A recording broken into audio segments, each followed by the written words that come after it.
The average American spends 93% of their time indoors or in vehicles. We haven't just moved indoors, we've created artificial environments that actively fight against our biological program.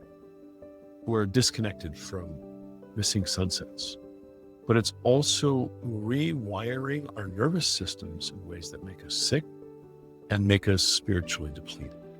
People who spend time in diverse natural environments have more diverse gut bacteria. They also have better immune function, mental health, and even cognitive performance.